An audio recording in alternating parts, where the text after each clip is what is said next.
Thikũ igĩrĩ thutha wa igoti kũrũgamia ũkinyanĩria wa watho mwerũ wa kĩgĩna wa mwaka wa 2023, ateti kuma mwena wa mũng'ethanĩro na arĩa maranyita mbaru thirikari makoretwo magĩikanĩria mĩgwĩ igũrũ rĩgiĩ watho ũrĩa waiguanĩirwo kũhĩtũkio nĩ ũingĩ wa ambunge bunge-inĩ ya bũrũri. Mwena wa mũng'ethanĩro ũkĩhiũrĩria gĩcinga kĩa ũkinyanĩria wa rĩathana rĩa igoti rĩa kũrũgamia ũkinyanĩria wa watho ũrĩa wĩrĩgĩte kũhĩtũkio. Atongoria arĩa maũnyitĩte mbaru marauga ici nĩ ihĩngĩca irorete kũhĩnga matanya ma ũthii wa na mbere ma bũrũri.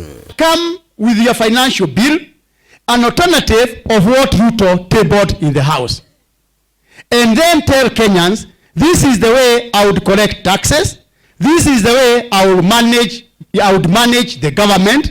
And therefore, you'll be able to say Ruto is lying or is punishing Kenyans. You have not given us an alternative. The alternative, you're only saying you're going for Mandamano, picketing.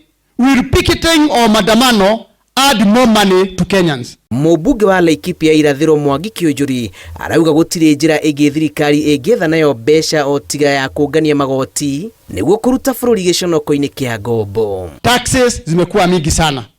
Ati tunalipishwa kodi hali ya juu. Lakini mimi najiuliza maswali.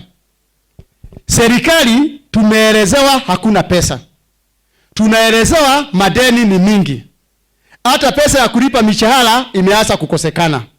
Tusipoweka kodi tutatoa pesa wapi na hatuwezi kopewa? Ona kũrĩ ũguo Kĩũnjũri ũrĩtie thirikari ĩtigĩrĩre atĩ kĩgĩna kĩrĩa mũingĩ ũrarengwo kũgerera magoti nĩ kĩingĩrana na ũtungata oro hamwe na ũthii wa na mbere ũrĩa mabatiĩ kwamũkĩra.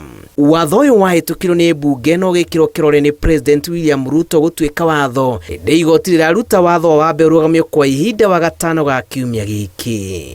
Ribotera Inooro TV, njĩtagwo Julius Karithi wa Mũnene.